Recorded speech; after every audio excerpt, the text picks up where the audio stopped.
Hello, ladies. The Big Valboski here, Val Venis, the captain. And I'm about to walk into these doors and do myself a career interview with the Hannibal TV.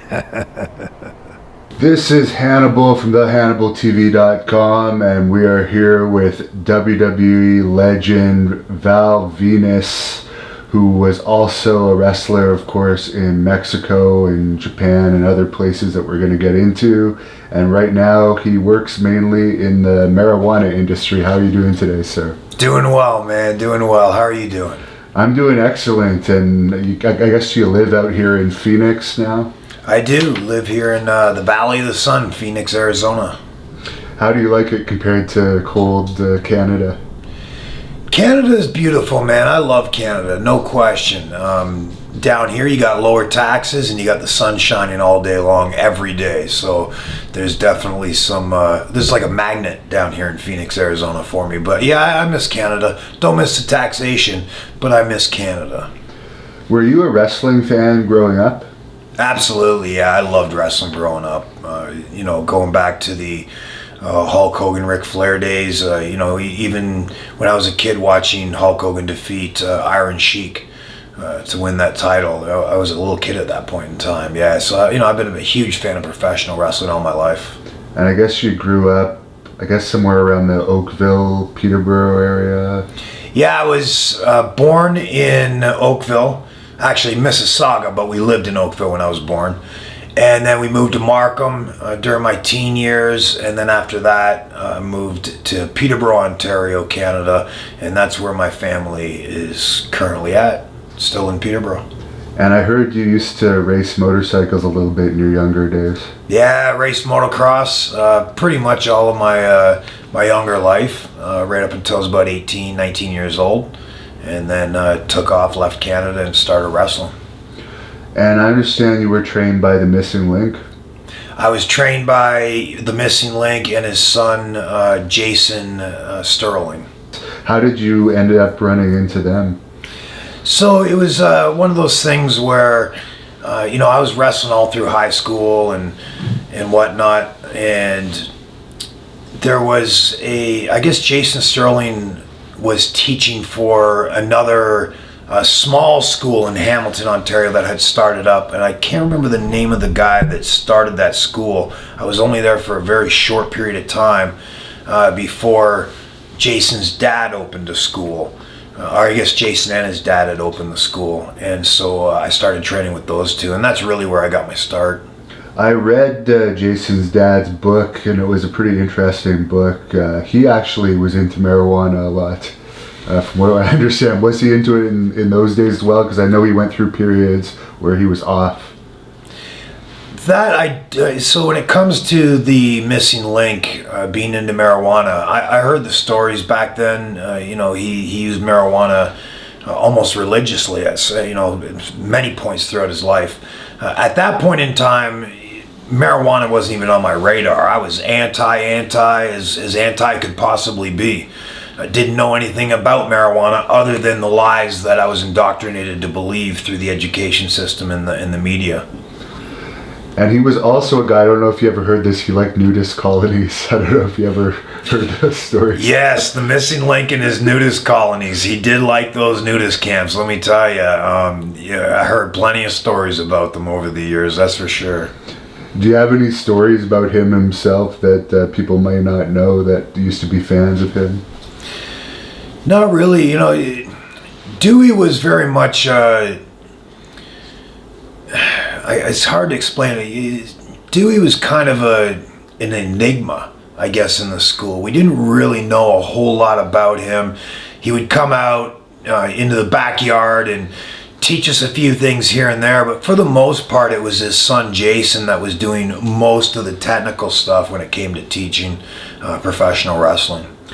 Do you think he could have had a better WWE run? Because I think he ended up quitting or something right around his peak. He didn't get along with some of the office or something like that, from what I understand, because he was getting a big push there.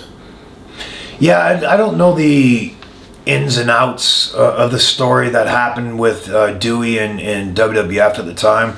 I do know he looked fantastic, and he was a tremendous showman, and he garnered attention everywhere he went.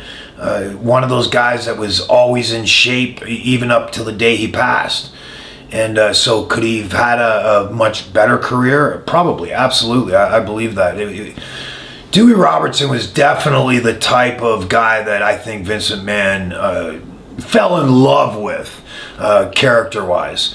But whatever happened business-wise between the two, that's something I was never really privy to and don't know a whole lot about. But yeah, I believe if the stars aligned correctly for Dewey back in those days, I think he could have had a massive WWF career. So I guess you probably started on the Canadian independents, and it seems like you pretty much fairly quickly went to bigger federations. Yeah, I started in Canada and did a few spot shows here and there. One of them was with Ricky Johnson. He had done my first show was in Regent Park in Toronto, which is it was at a school in Toronto there, and that was my very first match. I had met Sexton Hardcastle at the time, who's better known as Edge these days, and so that was my first time that Edge and I had actually met. And so we started there, and what happened is Edge stayed in Canada, continued to do the independents there, and I had left Canada and started doing smaller organizations like All-Star Pro Wrestling in England for a year. Then I went to Ozark Mountain Wrestling, then it was Mexico, or Puerto Rico, then Mexico, then Japan. So I went around and did a lot of the smaller organizations while Edge did a lot of the independents in Canada and the United States. How did you like Brian Dixon when you were wrestling for All Star Wrestling? Brian Dixon he was always really good to me, man. I starved over there, no question, but everything was taken care of. I mean, it was all I had to do was keep my mouth shut and my ears open and learn, and that's exactly what I did. And I had a lot of fun doing it, and I would never change anything in that case. I spent a year over in England, and it was an incredible introduction to wrestling full time, that's for sure. I guess you were doing the Butlins camps at that time. I was doing the Butlins camps in England at that time. Yep, lost a lot of brain cells at those Butlins camps, let me tell you. And you got booked in All Japan pretty early in your career too, and they were just coming off a huge run. How did you end up getting booked there? I was wrestling in Puerto Rico at the time, and Shane Sewell and I were a tag team called the Canadian Glamour Boys. Shane had left Puerto Rico for a small amount of time, and Puerto Rico then tagged me up with another pro wrestler named Rex King. Rex had known Johnny Ace and had worked in All Japan Pro Wrestling several times, and so it was through Rex King that I got my first full-time wrestling job. Via Johnny Ace. So Rex kind of introduced me to Johnny Ace and got my first full-time wrestling job. We went over there as a tag team, Rex and I did. And started out that way. That's how I got in there. Was Giant Baba still alive at that time? Yes, Giant Baba was still alive and well at that time, and he was at most of the shows that I was at. And it was an interesting time in pro wrestling, that's for sure. How was his wife to deal with? I didn't really have a whole lot of dealings with his wife, but every time that we spoke, that we had any kind of interaction, she was very, very professional. I've heard stories in the past, but I never witnessed those stories myself or anything even remotely close to those. I guess Johnny Ace would have been one of the bookers for All Japan then? Johnny Ace was the booker for All Japan at that point in time. He was always known as a really good finish guy. Did you have any experience of him giving you finishes? One thing I will say about Johnny Ace is the man can come up with finishes. Really good finishes. If ever I was, at a loss and I, like writer's block, you kind of get wrestler's block, I guess it is. Trying to come up with some really cool idea for the fans that would, a really cool idea for a finish that would, the fans would really enjoy. And sometimes you run into a writer's block, so to speak. And Johnny Ace was always the guy I would go to kind of break through that writer's block and get a little more creative and come up with a suitable finish. And you mentioned being a tag team with Shane in WWC Puerto Rico. He ended up staying there for years, and I believe he married a Puerto Rican. What was your experience like in that company? Wrestling in WWC in Puerto Rico was almost like a dream come true. Shane and I have been tagging for a little over 2 years at that point in time, off and on, of course. And when we first got our full-time wrestling job in Puerto Rico, it was basically we fly down there. We were going to be given one shot, and it was in Caguas. It was on a Saturday night, and if we did good, they would negotiate a deal with us. If we didn't do well, we were going to pay our own ride back to Canada. Needless to say, we flew down there, we did the shot, and immediately as soon as we got back in the locker room, they started negotiating with us, and we came to a deal. And, that started our deal in Puerto Rico, and it was awesome down there. I loved wrestling in Puerto Rico. Back then, it was still 5 nights a week, 5 nights a week, 52 weeks a year. There was no time off down there. So for a guy that's trying to get as much experience as fast as possible in the professional wrestling industry, at that time working 5 nights a week, every week all year long, was a tremendous opportunity, and I took full advantage of that. And I think Shane did too. And Shane went on to become a big star down in Puerto Rico.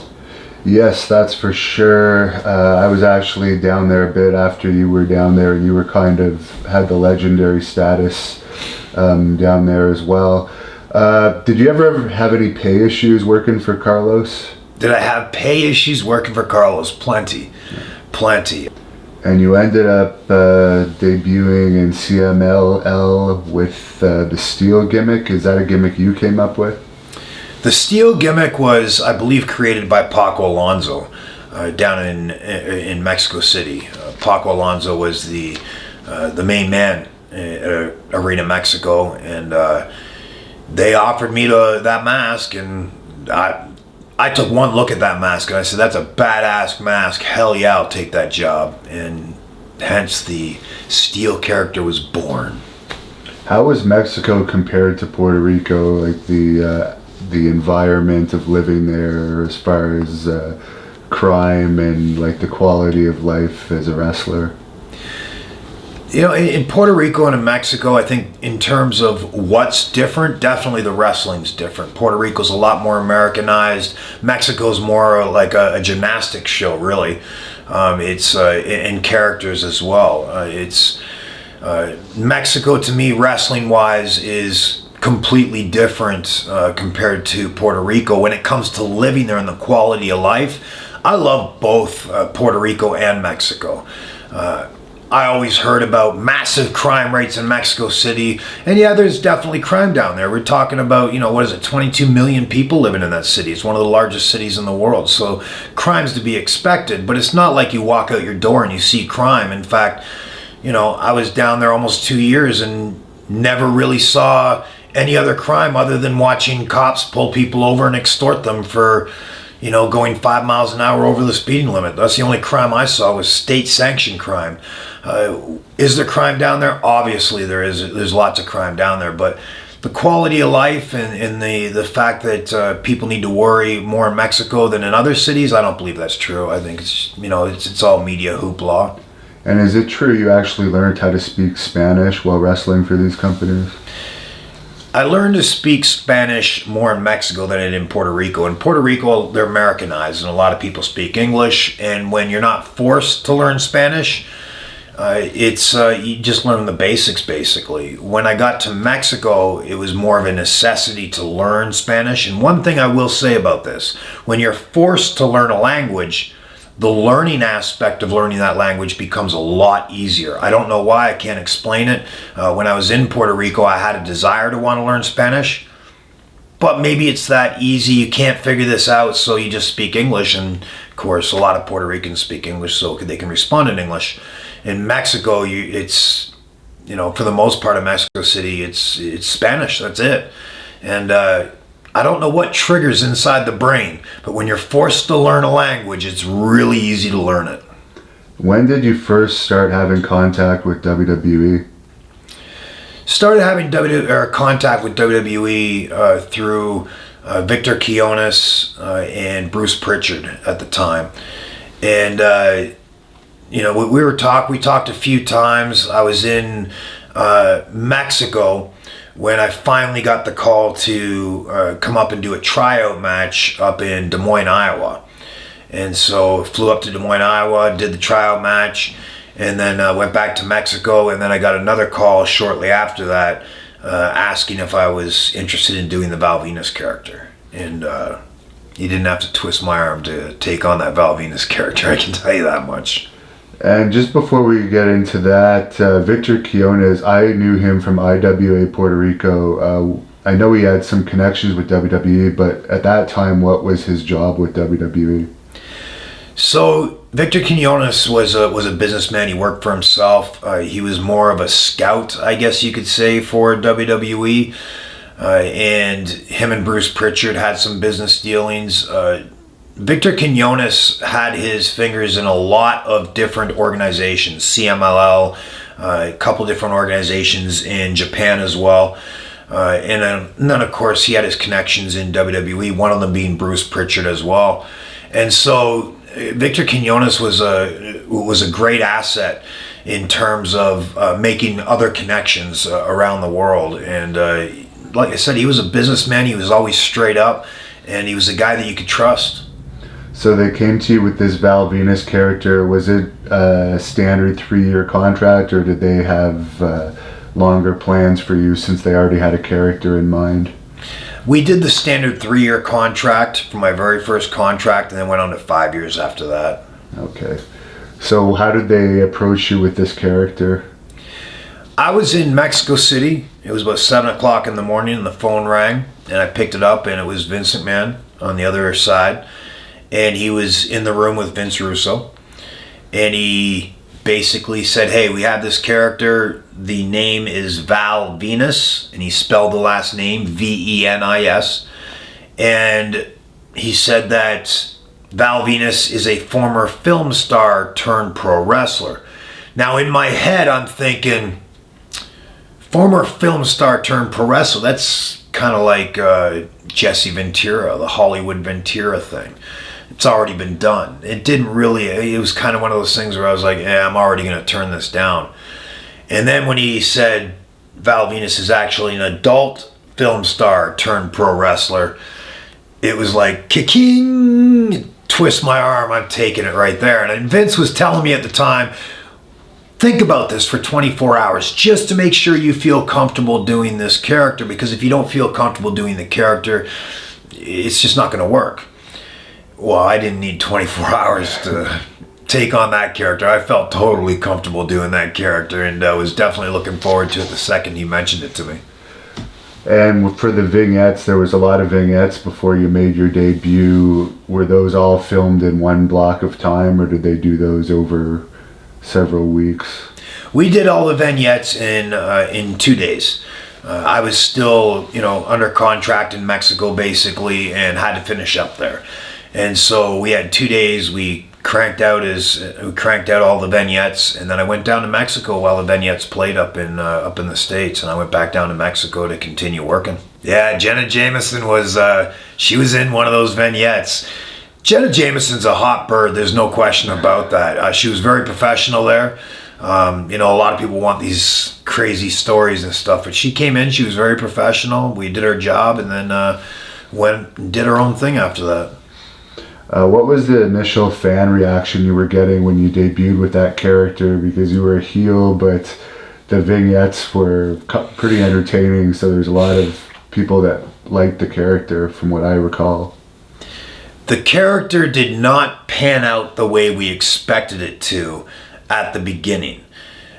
I think the way we all envisioned it, including Vince, was I was going to be harping on the guys while putting over their girlfriends and their wives, and I was supposed to create a division there. And so when I went out, I was dogging on the guys and I was hitting on their women, and lo and behold, everybody, including the guys, loved it. But it was at a weird time in professional wrestling. I mean, you had Stone Cold Steve Austin, who, let's face it, if he was doing that character 10 years beforehand, he would have been a straight-up heel. So it was kind of a weird time in professional wrestling because you had these guys that were logically heels, but the heels were really becoming the new baby faces of professional wrestling. And the Val Venis character was designed to be a heel, but it looked like the fans were changing and there was no fighting it. It was a babyface character. And your first major angle was with Kai and Tai. Any memories of that? Yeah, the Kai and Tai angle was that was a fun time in TV production. It was probably one of the most memorable aspects of WWE programming. I think it's something that not a lot of people are going to forget about, and to be a part of creating those memories for wrestling fans is definitely something I'm honored to be a part of. And working with Kai and Tai, I mean, those guys were all professionals, and hey, rest in peace, Mr. Yamaguchi-san. It was a pleasure working with you, my friend. Jeff Jarrett was your first pay-per-view match. He was a pretty big star at that time. Any memories of working with him on that show? I loved working with Jeff. Jeff was always he was a professional. He was a great worker. He was easy to work with. It wasn't like pulling teeth trying to get things done with Jeff. Jeff was always a consummate professional, and I enjoyed working with him from start to finish. And John Wayne Bobbitt, I forgot to mention this was part of the Kai and Tai angle. What was that like, having him involved in a storyline? So, yeah, John Wayne Bobbitt, that's a character.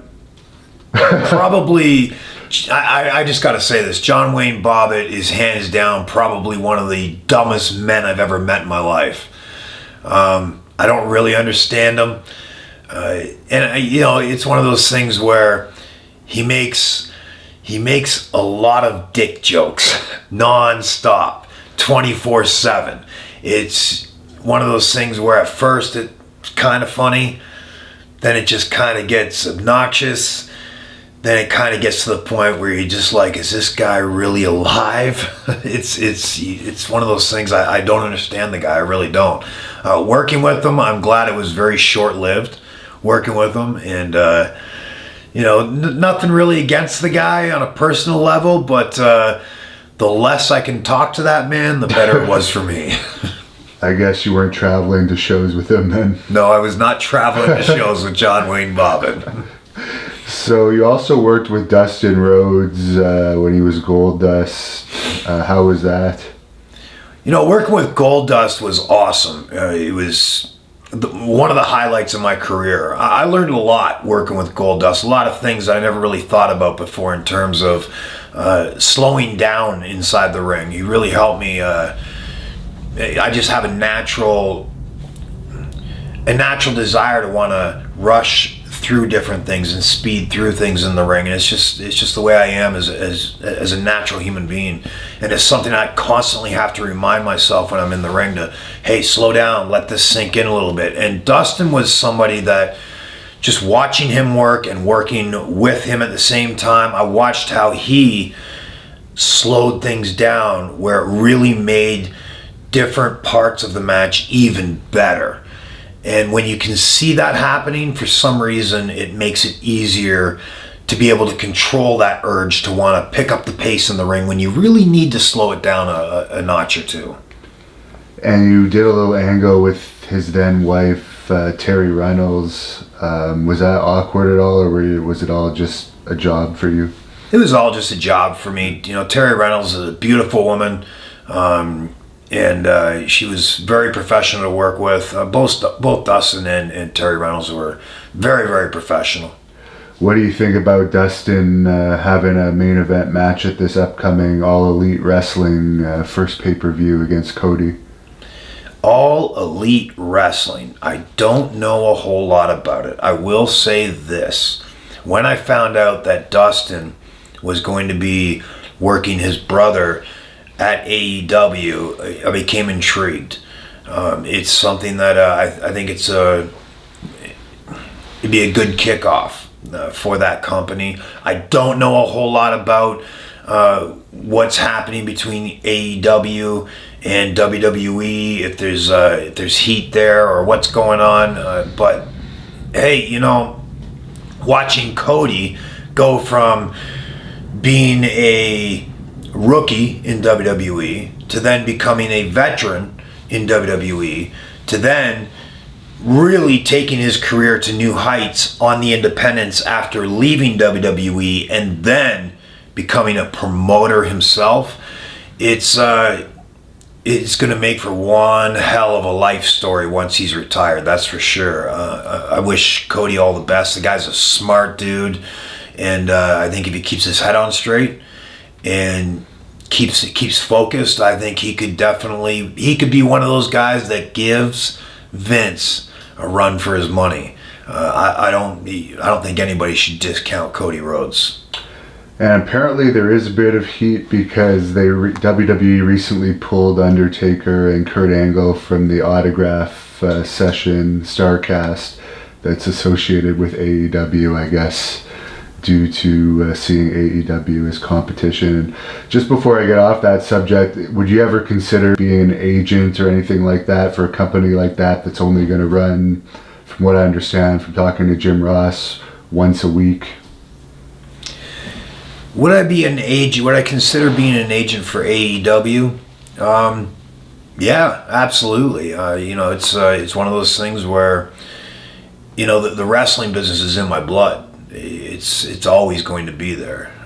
You know, and to see a new company come up and have somebody like Cody Rhodes at the helm who's got a vision for the company, you know, it'd be an honor to work there for sure.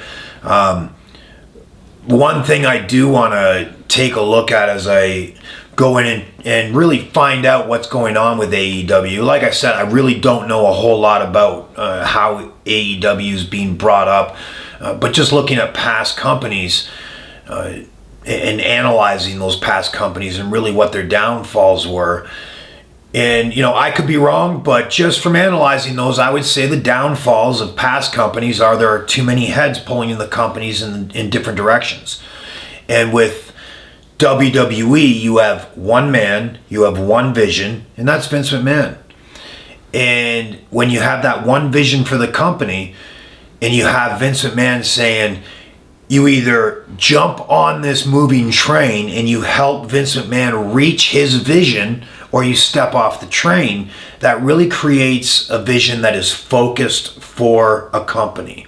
And I think that's really what pushed WWE to become the biggest wrestling company in the world. When you take a look at WCW, TNA, and other small organizations that have come up as well, you see a lot of different heads that have a bunch of different visions for their particular company, and everybody's trying to pull the company in different directions. There's no clear-cut vision for what the company wants to accomplish, and you have some talent playing ball with this vision, you have some talent playing ball with this vision, and the company just gets torn apart.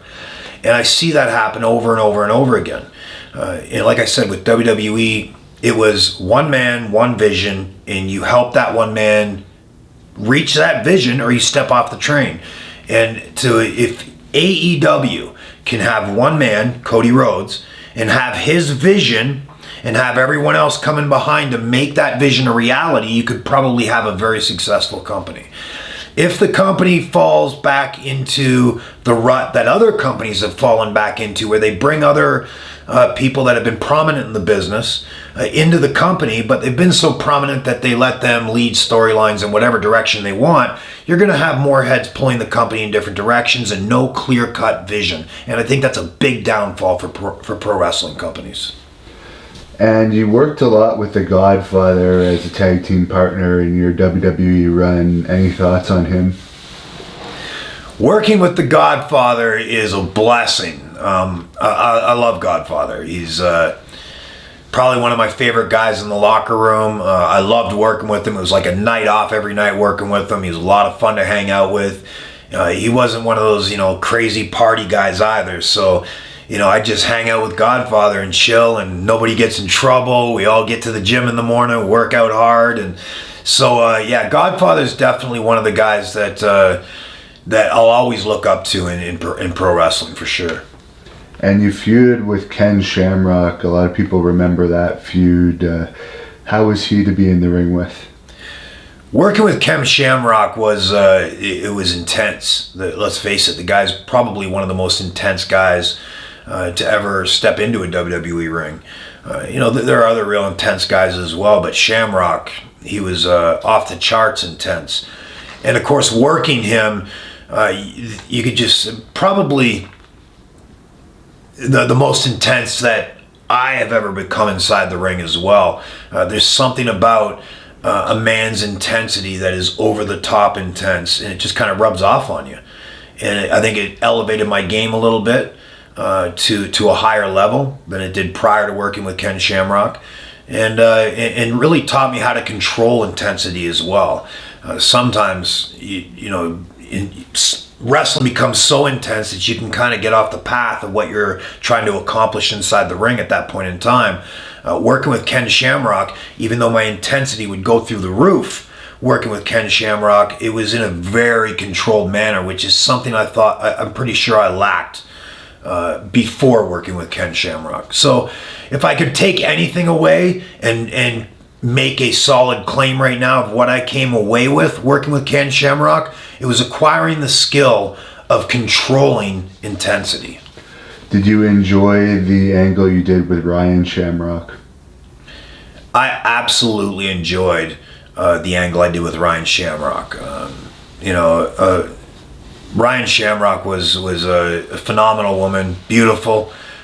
She was very, very professional, and I haven't talked to her in a long time. Don't know how she's doing now, but I know she had a kid. She got married, I guess, at one point, and yeah, she was really cool to work with. Really, really cool. I liked working with Ken Shamrock and Ryan Shamrock as well. Now, you don't have to answer this, but I gotta throw it out anyways. Obviously, there's a lot of interaction, especially now with all the females in the dressing room, with romances with males and females. You actually did a lot of romance angles with WWE women. Was there anything more with any of the girls that you worked with over the years? So romances in WWE were, and they still are a thing that's just going to happen. I mean, you have men and women there, and it's just, it's bound to happen. For me, no, I never really, got involved with any women in professional wrestling at that point. It was one of those things where I was there to do a job, and I had a lot of other things on my mind as well, very politically minded. So it was one of those things where my mind was always occupied with something other than, trying to get some. And Missy Hyatt has said that a lot of her book was false. Is that story of Missy Hyatt's false, that you were once with her? Yes, Missy Hyatt. I actually just saw her at a convention up in Newark. And so she came up to me and she goes, "Were you mad at me about putting that story in there?" And I was like, I don't really care. I don't really care what she says in her book, to tell you the truth. It's just, whatever it is what it is. And you worked a lot with the Road Dogg. How was that, and what do you think about the position he has these days, as I think he's head writer of SmackDown? Yeah, Road Dogg's he's tremendous talent. Road Dogg was always one of the best guys to have in the locker room, and I think a lot of that had to do with his ability to make people laugh. He was always very funny. His timing was impeccable, and he was one of those guys that when he walked into the locker room, within about 5 minutes, if the mood of that locker room was subdued, he was the guy to bring that mood up, and he did it every time. He was a likable guy. He was a funny guy. I don't think anybody had issues with Road Dogg. To watch him go through his career, to go from being a worker to going into some, let's see, pretty tumultuous times for him. He had a failed marriage at the time. There was some addiction issues at the time, and to watch him bottom out and literally take control of his life and clean up and get to where he is now as one of the head writers in WWE. I think he actually just may have stepped down from head writer, from what I heard. I don't know whether that's true or not. But to watch him go from where he was to where he is now is an inspiration. It's an inspiration to a lot of wrestlers, I think. And you worked with Chyna as well, who's I guess now in the WWE Hall of Fame. How was your dealings with her? Chyna was a consummate professional. She was always a hard worker, somebody I truly admired. I mean, watching her work out in the gym, and I worked out with her several times in the gym, and let me tell you, she pushed hard in the gym, and obviously it showed in her physique as well. But she worked incredibly hard. Again, that Chyna was another one that had left wrestling. Things had fallen apart at that point, and she fell to a let's just face it, it was probably the lowest point of her life at that point in time, not long after she left WWE. And then to watch her really try to dig herself out of that hole, and it looked like she was doing really well for a certain period of time. And then, of course, she ended up passing away. But working with Chyna in WWE, hands down, was top-notch, professional all the way. She was somebody I looked up to during her time in WWE. And did you have any interactions with Sunny behind the scenes? Sunny is a character. I think Sunny's crazy. I think, I hope Well, Sunny... she is legitimately crazy now. Yes, yeah. I think Sunny's always had a little bit of a craziness issue. I like Sunny. I just think she's crazy. I think she's completely off her rockers. There are times. I'll give you one little story about Sunny. There was a time that Mark Henry and I were sitting at the commentating table during the daytime before the doors open, and we had the headsets on, and we're just joking around, right? And Sunny had walked up to me and pulled the ear thing off of my head and leaned down and whispered into my ear and said, "I'm into bondage." And I jumped up, threw my headset off, and I went, "Whoa, that's way more than I needed to know." And Mark Henry's sitting beside me going, "What'd she say? What'd she say?" And so that was that was a little bit of a kicker with Sunny, but she was crazy. I mean, she was one of those that pushes the envelope all the time, and she did it in WWE programming, push the envelope, and she also pushed the envelope a little too far in her real life as well. She's obviously paying a pretty hard price right now for some of those decisions. She's got to get better at making better decisions. Otherwise, as far as I'm concerned, she's got a foot in the grave. And of course, we all know where that leads. And I have to ask you, because of your character, if you watched her porn video. No, I have not watched Sunny's porn video. I don't know if I can bring myself to do it. I think it's different when you know the person. And it was the same thing with Chyna's porn video. I can't bring myself to watch it. Yeah, that's understandable. Now, Paige didn't make porn videos, but she had some highly controversial videos released. Did you see any clips of those that were all over the internet about a year or so ago? I saw Paige's porn video completely by accident. I was at a show, I believe it was in Chicago,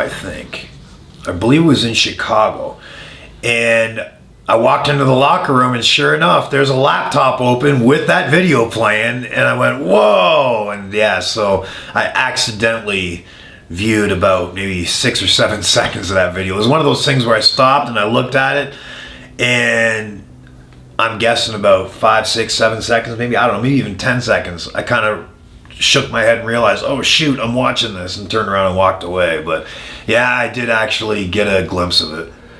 Am I surprised that WWE kept Paige on after the video's release? No, not so much. WWE it's a business. And so if you can, take some lemons and squeeze them and get some nice fresh lemon juice, why not? I think Paige is a moneymaker. And so, yeah, she had a sex tape that came out. Yeah, it definitely wasn't her fault. And number two,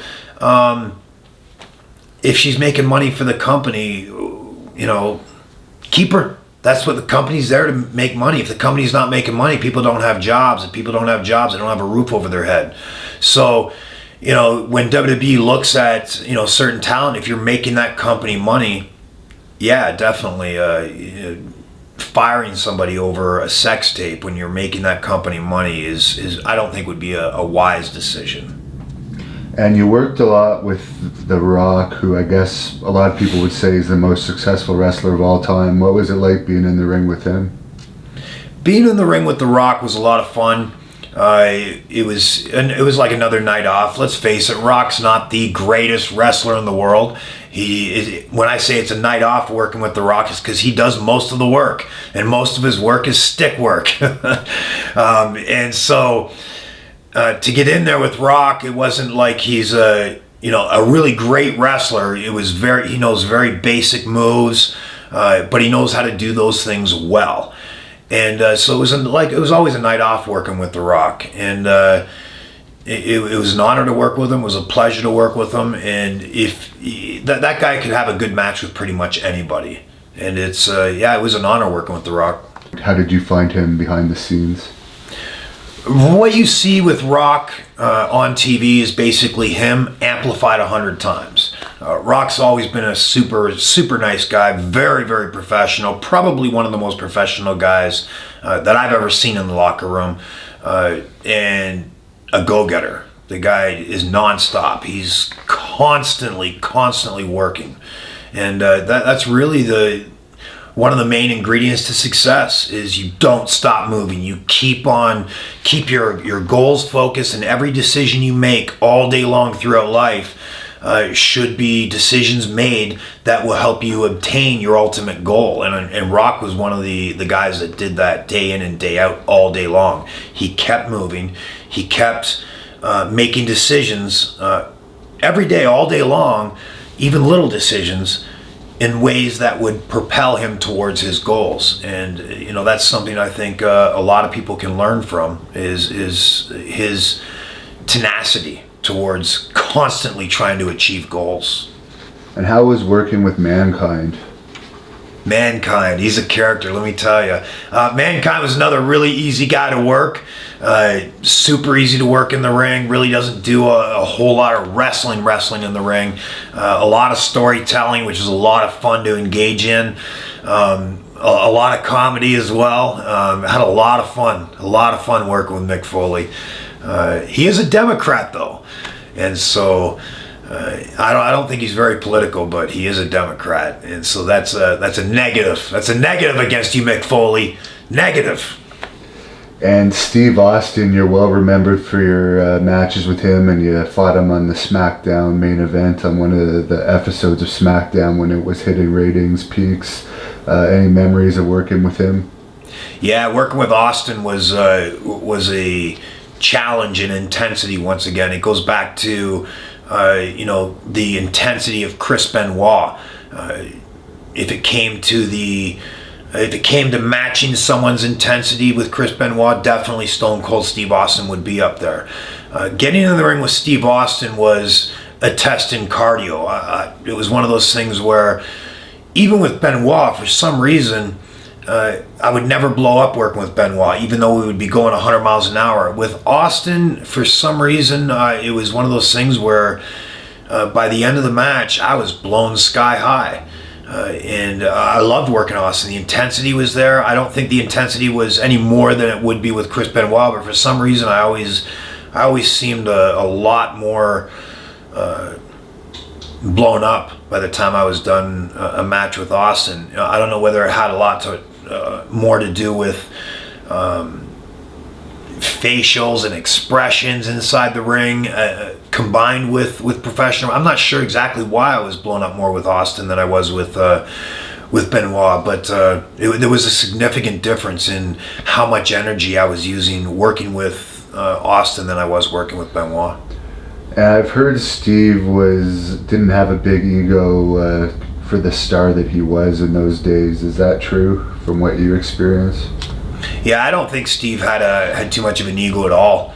I think he was there to make money, and he was there to work hard, and that's what he did. I think he did an incredible job, really garnering the attention of the fans, the respect of the fans, and of course, putting asses in the seats and selling tickets benefited all of us. And you worked with the British Bulldog a few times. How was he in the ring? British Bulldog was easy to work. He was, been around for years and years at that point in time, and so to get in the ring with him was another night off. There was so many guys that were so easy to work in there. I will say this though, to watch the British Bulldog move around in that ring when you're in the ring with him, as opposed to watching him move around as a fan outside of the ring. He was an imposing figure. He was definitely an imposing figure in WWE, and to watch him move in that ring was, I guess you could say, classical in a way. He was very much the classic British Bulldogs type of. I'm trying to really find the words for it. When I think of British Bulldogs, I'm thinking classical 1980s wrestling. And the way they move, the way they talk, the way they present themselves inside that ring, and to watch that reenacted with the British Bulldog when I was in the ring with him, it was like a dream come true. It was really awesome. And you worked with Kurt Angle a lot. He's another guy that I would guess you may have exerted a lot of energy wrestling.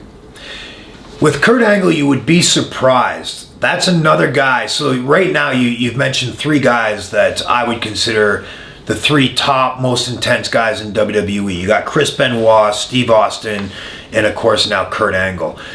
With Kurt Angle, he was another guy that I never really blew up in the ring working with him, and it was odd. It's something I've thought about several times over the years. I didn't blow up too much with Benoit, didn't blow up too much with Kurt Angle. With Steve Austin, a couple of times that I worked him, I was blown sky high, and I could never figure out why that was, because all three of those guys are equally intense, and working with Angle was easy. It was solid. You knew you were getting in there and you were going to come out roughed up, but it was fun. It was one of those matches where it makes the fans question, is this really going on? Is this real, what I'm watching? And when you can make fans question that, you're doing your job really well. And I think we did that very well when it was Kurt Angle and myself. What do you think about his recent retirement at WrestleMania this year? To watch Kurt Angle retire, I think it's reminds you of how precious time is. Time goes so fast. It still feels like yesterday that he started, and to watch him, hang up the boots, it's a reminder. Hey, time moves, and it moves fast, and it's not stopping for anyone. Another one of the all-time greats that you worked with was Eddie Guerrero. Any thoughts on him? Yeah, Eddie Guerrero was a stellar performer. The guy was off the charts amazing.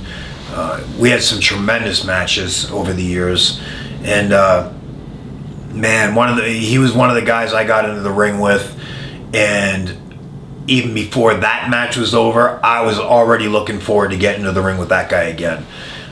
He was one of those guys that when you walked into the arena, you were praying you'd see your name next to his on the card, and every time I did, it was yes, I got Eddie Guerrero. And so working Eddie was phenomenal. I think we gelled. We had some really good chemistry, and we really didn't have a whole lot of material planned out. Whenever I had to work Eddie, most of it was just off the fans, just playing off the fans, and he was just that easy of a guy to work.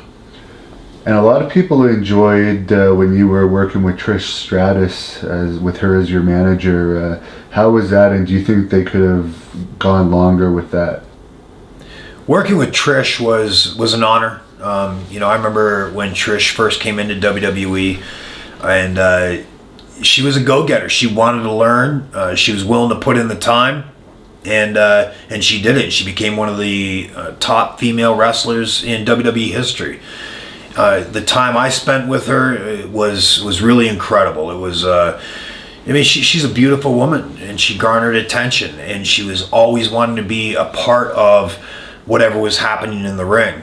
Now, there were times when Test and her would butt heads, and that was always entertaining for me because Test was his own man and Trish was her own woman, and to watch those two butt heads they were like walking home entertainment centers for the Big Valboski is what they were. I would just sit back and eat popcorn and watch these two fight. But as far as working with Trish, it was awesome. She's a tremendous performer, very professional. She always got done what she needed to get done, and she did everything really well. Were you close with Test? Test was one of my best friends in WWE. I was very close with him, yeah. I guess when he passed away, that was probably pretty shocking to you.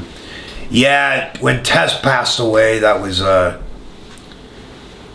dark moment in my life. It was one of those things you don't realize how hard something like that hits you until it actually hits you, and it's I don't know, man. Still, that's even hard to talk about even today. I mean, Test was a big, healthy dude, and the pills, man, those pills, they got him.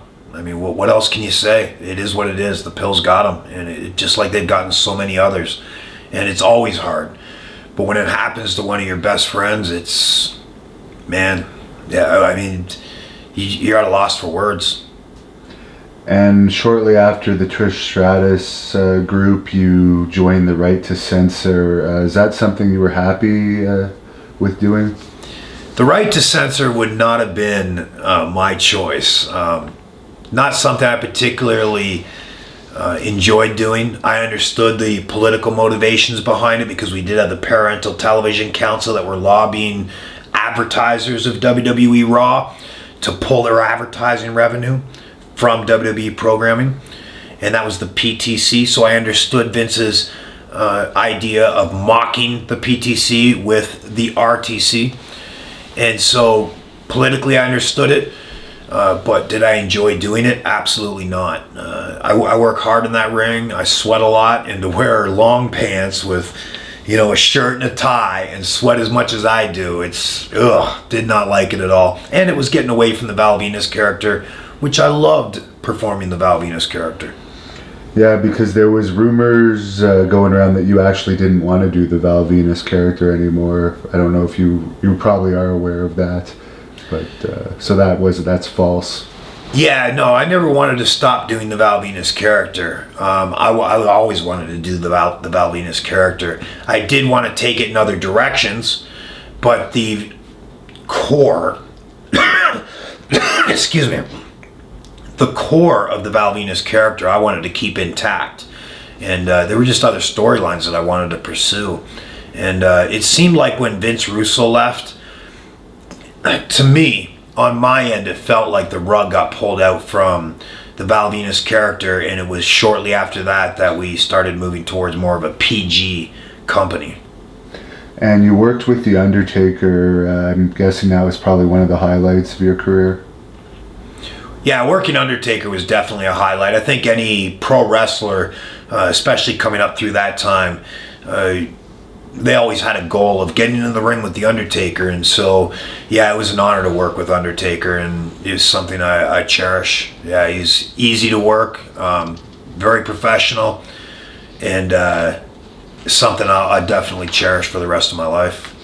And you returned under the old Val Venis gimmick in 2002, and you had some matches with Mr. Perfect. What was he like to be in the ring with?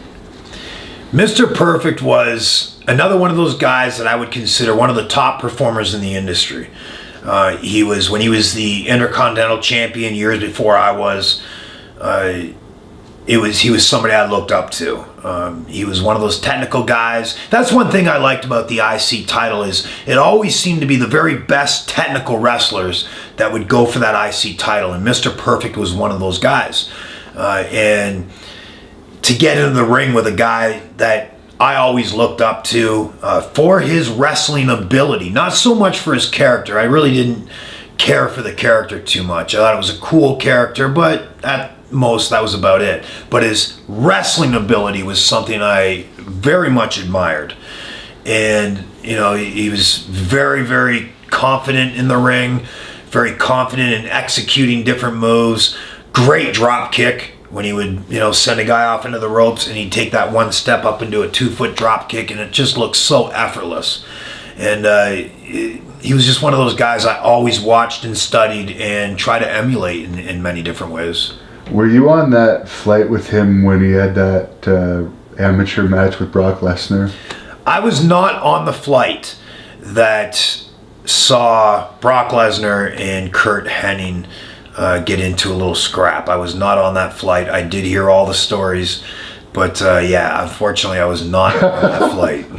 What happened there? Because I actually never heard the stories really, other than the rumors about it. Yeah, so from what I understand is they had some words. Not exactly sure what those words specifically were, because I've heard a bunch of different stories as to what those words were. But we'll just go along with there were some words. And of course, they both got in each other's faces. And the next thing that I was told happened was they were locked up and they were, I guess, slamming each other into the emergency exit door.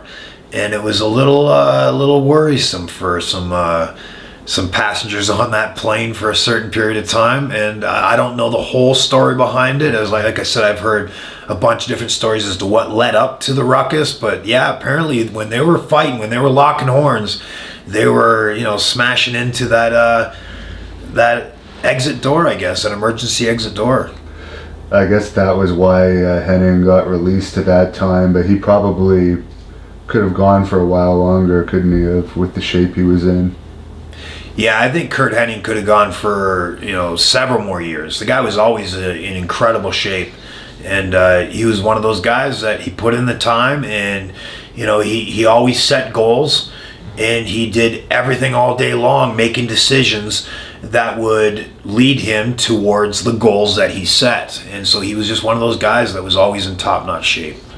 And you teamed with Edge for a while. I guess he was your brother-in-law at the time? Yeah, Edge was my brother-in-law for several years there. He was married to my sister for a lot of years. And Edge and I tagged a few times, yeah. How was that, and do you still talk to Edge? Yeah, working with Edge was really good. It was Edge is one of those guys, very, very creative, comes up with a lot of good ideas. He's passionate about pro wrestling like no other, and working with him was really incredible. When I found out that him and my sister were getting divorced, it was one of those things where I was saddened by it. It was that they were butting heads. I kind of had an inkling they were going to get divorced just because they're two very stubborn people, and it's two stubborn people. Neither one of them are going to budge, and so that was really just a matter of time in my view. But Edge and I I haven't talked to him in a long, long time, but every once in a while, we'll run into each other and say hey and what's up, and yeah. And you had some matches with Chris Jericho. Any thoughts on that and the star that he's become in recent years? Yeah, Chris Jericho's another guy he's built a brand, and he's continued to build that brand. He's passionate about pro wrestling, and he makes decisions based on what goals he sets for himself. He makes those decisions all day long, even little decisions. All day long, he's one of those guys that sets a goal, and every decision he makes throughout the day is a decision that's going to lead him closer to reaching his goals. And of course, he's set many different goals throughout his life. Becoming a rock star, boom, done. Becoming a pro wrestler, boom, done. I mean, this guy knows the ingredients to success, and he does it all the time. And you worked with Batista in his earlier days, and he went on to become a big star in wrestling as well as the movies. Any thoughts on him and what it was like to be in the ring with him?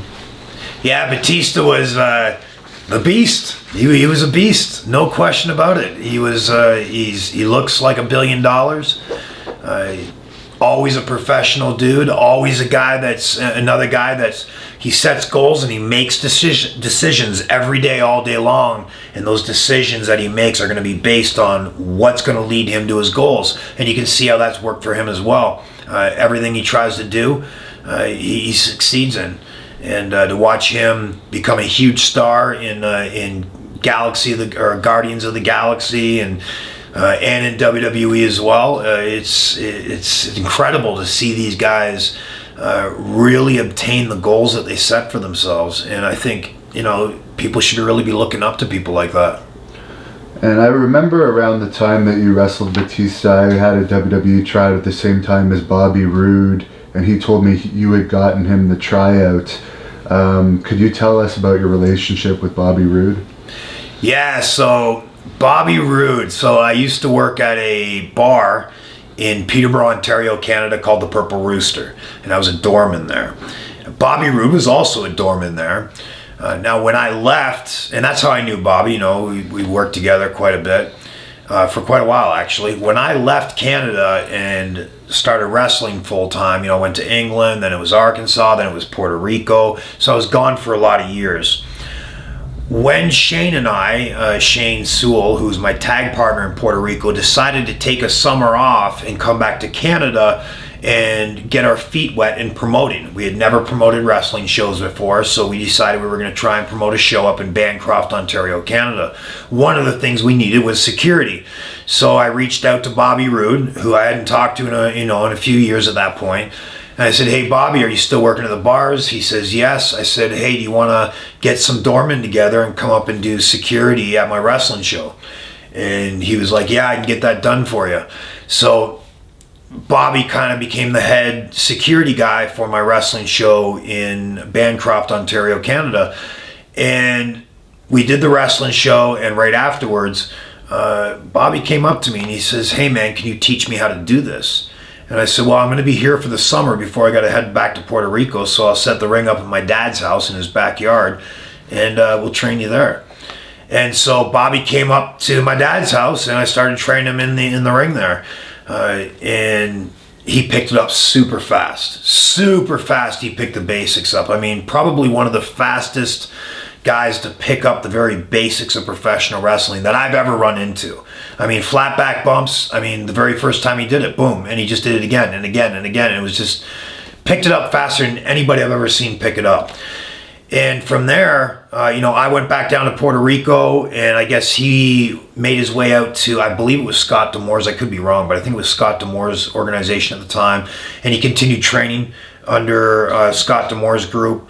And then at that point in time, Shane had spoken with Carlos Colon down in Puerto Rico, and had got him shot down in Puerto Rico as well. And from there, he just started working and taking off. And he was just one of those guys that he saw wrestling what it was, and he was already somewhat of a gymnast anyway, so, doing athletic things was just natural to him.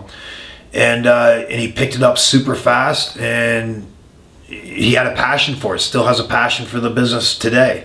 And to see him become a huge star in TNA, and now has moved over into WWE, and keep our fingers crossed that they send him to the moon in WWE. He's definitely got the talent and the skills to make that happen. So, just keeping my eyes open and seeing what the company does with him.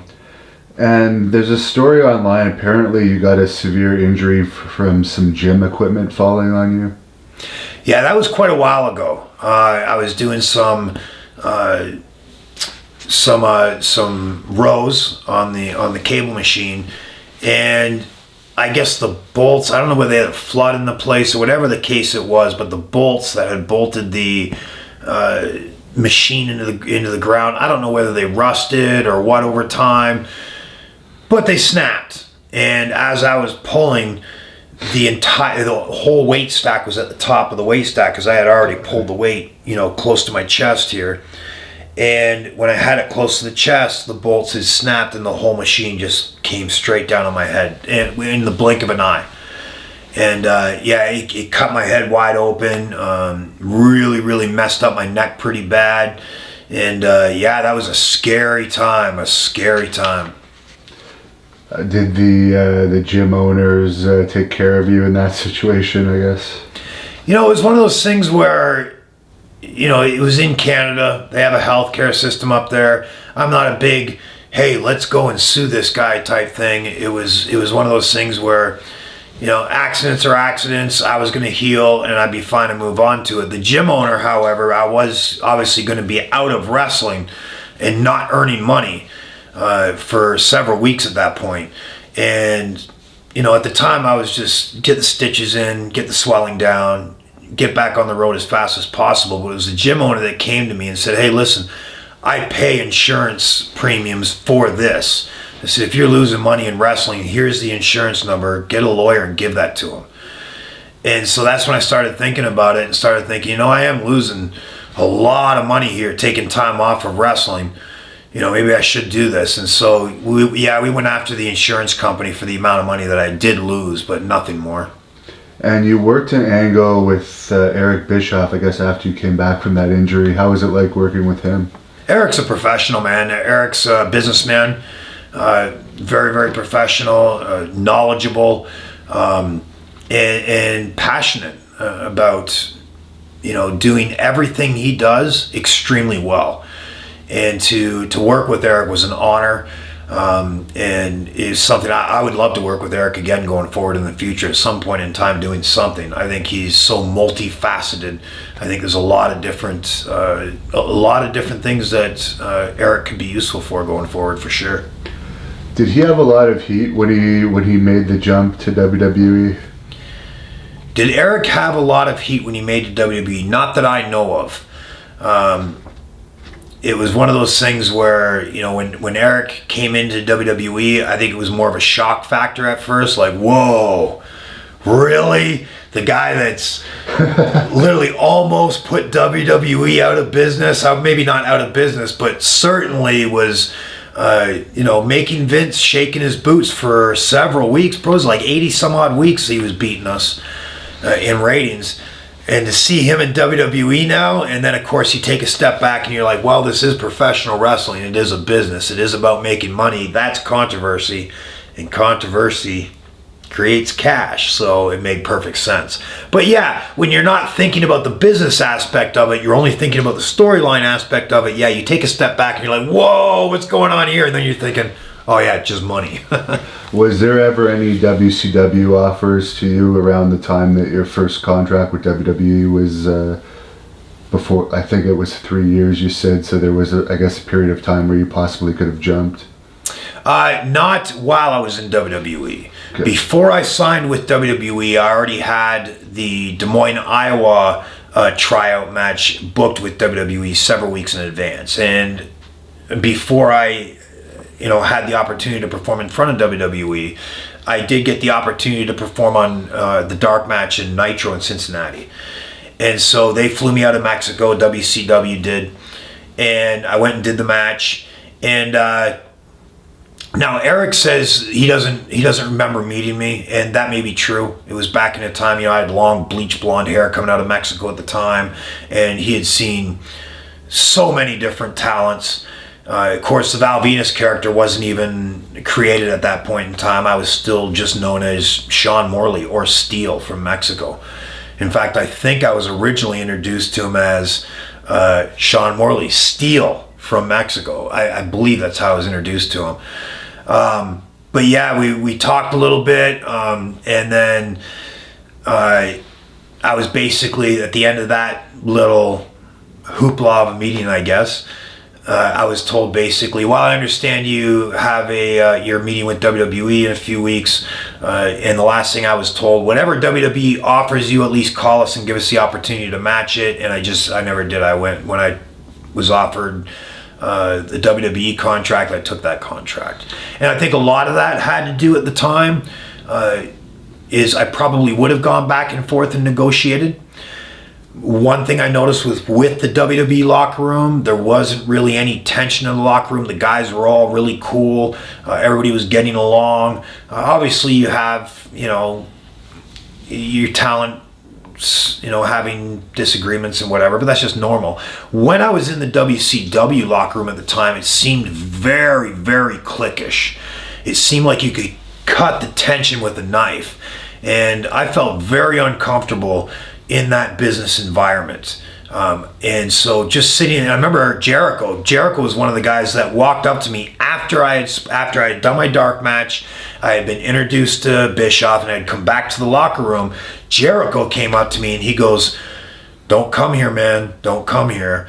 And it was one of those things, if WWE makes you that offer, go there. He was one of the guys that, and I never really asked him why he was saying that. I just kind of assumed I could feel what was going on in the locker room. There was cliques, and these cliques weren't just normal little friends cliques. These cliques there was a lot of tension between them. At least that's the feeling I got. And it was very uncomfortable. And I compared that to the WWE locker room, and I felt very, very comfortable there. And so that was one of the reasons I did not negotiate back and forth, or at least give WCW the opportunity to match it. I just, I negotiated with WWE only, and we came to a deal, and I took it. And I highly doubt you would have become as big of a star if you had gone to WCW, because they had very few homegrown stars. And as you said, with all the cliques fighting for positions, a new guy isn't going to have much of a chance. True. I think going to WCW, I probably would have been lost in the crowd. And during that competitive time, obviously WCW was trying to lock up talent so WWE wouldn't get that talent. And like I said, I felt a lot more comfortable in the WWE locker room than I did in the WCW locker room, and a lot of that had to do with the cliques that were all jockeying for position. And again, that goes back to having so many different heads in a company pulling the company in different directions, and it takes away from what really should be a clear-cut vision for the company. If you don't have a clear-cut vision for the company, there's nothing for the fans to grab onto. You got some fans that'll grab onto this vision, you got some fans that'll grab onto that vision, you got some fans that'll grab onto this vision, and everybody just gets torn apart. And so the one thing I saw with WWE was you had Vince McMahon's vision, and you had all the talent, all the producers, and all the employees getting in behind Vince to help him develop that vision. The fans understood that vision because there's only one vision. They recognized that vision, they understood it, and they loved it. And that's what I think makes a company really gel with the fans. When the fans understand what the vision is, they agree with the vision, they enjoy that vision, it's not confusing to them, and it sells tickets. They're more than willing to give the money for those tickets to enjoy that vision. But when you have a company that's got 4, 5, 6 different visions, fans don't know what to grab onto. And I think that's a big downfall for professional wrestling companies. And you teamed with Lance Storm in the latter part of your WWE career. How was that? Lance Storm's one of the best technical wrestlers that I've ever gotten to the ring with. Hands down a consummate professional, straight up guy. Always running that straight and narrow path. And one of the fun times I always had with Lance was never letting him know that he throws one of the best drop kicks in the business. And always, one thing I always admired was a really good drop kick. Something I could do okay drop kick is what I could do at best. It was just something no matter how much I tried, I could never throw a really good drop kick. And it was something I always wanted to. So I always admired that about Lance, but I would never let him know that. In fact, I would shoot a guy off the ropes and say, hey, drop kick. And I'd hit the drop kick, and I'd look right at Lance like I just threw the best drop kick in the world. And I go, that's how it's done, buddy. And of course, he would tag me in, and he would shoot the guy off, and he'd throw a way better drop kick than me, but I would never tell him that, right? I'd roll my eyes up and go, whatever. It's so, yeah, I taught Lance Storm how to drop kick. That's my story, and I'm sticking to it. And you had a match with Jerry Lawler, who's one of the big legends of the wrestling business. Any thoughts on that match? Yeah, working Jerry Lawler, that was a lot of fun. Never really thought that match would ever happen. It did happen, and if I do remember correctly, I put Jerry over in that match, and I was more than happy to do that. Jerry's one of those classics. I mean, just to be one of those guys that gets into the ring with Jerry Lawler and performs with him is an honor, and it's something that I'll take to my grave with me. I'll cherish that moment for the rest of my life. And I guess you're partly responsible for CM Punk getting his WWE job, as his tryout match was with you. Any memory of that match, and what are your thoughts on his career? I think CM Punk is a tremendous talent. He's one of those guys that when he came in and he was going to do the tryout match with me, the one thing I've always been big on is telling a story inside the ring, especially in the latter parts of my career. I really wanted to focus on just telling very simple stories inside the ring. And when CM Punk came into WWE to do that dark match, he wasn't under contract yet. They just wanted to take a look at him. I was letting CM Punk know, I said, hey, listen, no one knows who you are at this point in time. Let's just do a babyface match, and then we'll turn you heel during the match. So we'll create that division in the fans. We'll make them hate you with a passion. And then work my leg. We'll tell a story. Take out my knee, work my leg. We'll tell that story. We won't do these triple moonsaults with a half twist. We'll just tell a real basic story. And so we went out there and we did a babyface match. Finally, we shake hands. We do a couple 1-2 kicks out and blah, blah, blah, square off. We get the big clap. We go to shake hands. And when I go, clap my hands, and I turn around and walk away, he chop blocks my knee out of nowhere. And the fans immediately turned on him. They had no idea who CM Punk was before he chop blocked out my knee from behind.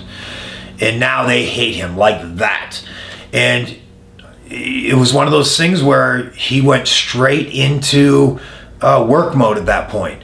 He chop blocked my knee, and the entire match he went laser focused on my knee, and we told the story where my knee's messed up and he's working it, not doing anything really extravagant like you would see bump after bump after bump, moonsaults and all these crazy moves. He literally just worked my knee.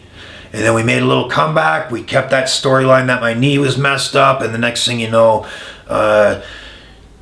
he's signing a contract and becoming a talent in WWE. And it was shortly after that he took that moonshot ride right to the very top of the WWE. And it looks like, I know he made an appearance last weekend in wrestling, but I think his MMA career might be over. Who knows if he'll ever come back to wrestling or not. What do you think about his decision to kind of drop out when he was at the peak of his wrestling career? For CM Punk to want to leave wrestling and pursue MMA, I think it's an honorable move. I think as long as he definitely saved his money and is financially secure, making that move to MMA, it's his dream. It's something he's always wanted to do. The fact that he got in there twice and did much better in the second time than he did in the first time, you can still see that he doesn't have the experience that the other guys have in MMA, but he definitely a significant improvement over his first fight compared to the second fight. I hope he fights again. I really do. If he's still in there training like he's only training 2 years at that point after his second fight. That's nothing.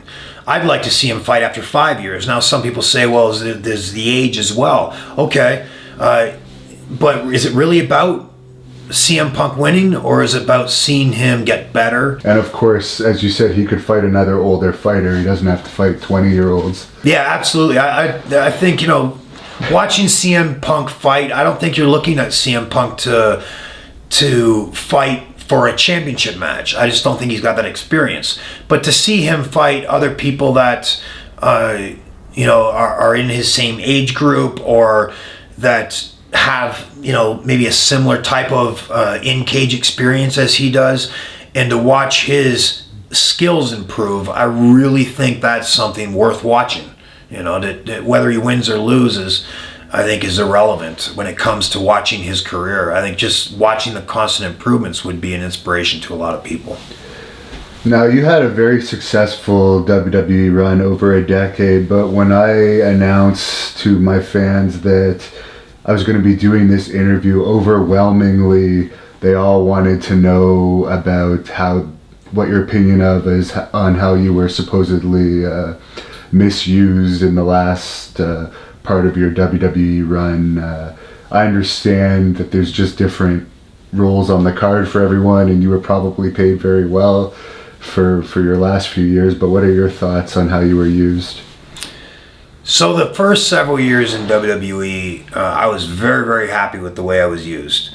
Obviously, they were pushing me, and it was one of those things where I thoroughly enjoyed my time there. Once we got into the RTC stuff, it became a job at that point. I was like, I don't want to do this, but I'll do it. Understanding the political reasons behind it, I reluctantly agreed to do the RTC gimmick. When I was tagging with Godfather, I think that was something where the ball was dropped. I think we could have done a lot more with that, the supply and demand tag team. So I was a little disappointed in them not really pushing that one to where I really think we could have gone. And we could have been a really fun tag team for a long time. So I was a little disappointed in that. Coming back to the Val Venis character where when Vince Russo was gone, it just wasn't the same. I mean, the writers in WWE, once Vince Russo left, were comic book guys. These were guys that were into comic book characters. And the Val Venis character was definitely not a comic book character. And so we didn't have any writers that were, capable of writing for the Val Venis character. At the same time, you had WWE as a company moving towards more of a family-friendly environment, moving towards that PG area. So there were a lot of things working against a envelope-pushing Val Venis character. And so, yeah, I would say probably the last half of my career in WWE, I was a little disappointed with character development. Yeah, it wasn't a disappointment enough to where, I would say I got to get up and leave. But the thought did cross my mind several times. And you worked for New Japan Pro Wrestling after your WWE release. How was that? I always loved wrestling in Japan. Japan's a phenomenal territory to wrestle in. Working for New Japan was an honor. I felt like I really wasn't in the best wrestling shape when I was in Japan, and you really have to be in top-notch shape when you go over there. I was kind of in a position still where I had, just healed up from shoulder surgery, so I still had a long way to go before I was actually ring ready. I was in Japan before I was ring ready at that point. And but I still had a lot of fun over there. It was, Japan's awesome to work in. And you were a participant in Hulk Hogan's big Australia tour. How was that? Yeah, wrestling the Hulkamania tour in Australia was a lot of fun. Probably one of the funnest tours that I've ever been on. And I look forward to one day doing another tour just like that. You had Rikishi on there, Godfather, which obviously Godfather and I hanging out, it was awesome, always is. So many guys were on that tour that made the tour so fun. The Nasty Boys were there. They're like walking home entertainment centers. And I smoked a lot of Australian weed down there too, let me tell you. There's some good growers. There's some good cannabis cultivators in Australia. You just got to find them. And yeah, we found them. Did you have any personal interaction with Hulk on that tour? Yeah, Hulk and I, we talked quite a bit on that tour, actually. Hulk's always a professional. He was very, very businesslike on that tour. And we had some really good conversations on that tour. Like I said, that tour, hands down, was one of the funnest tours I've ever been on. Hulk is a cannabis user too, isn't he? He's talked about it. I believe Hulk is a cannabis user. I could be wrong. Don't hold me to that. I've never smoked marijuana with Hulk. I've never asked him about it. I'm going to assume he is. Supposedly he's been quoted as saying a day without weed is like a day without sunshine. I will tell you this. Like all wrestlers, Hulk has had his issues with pain pills. He had bad back, bad knees.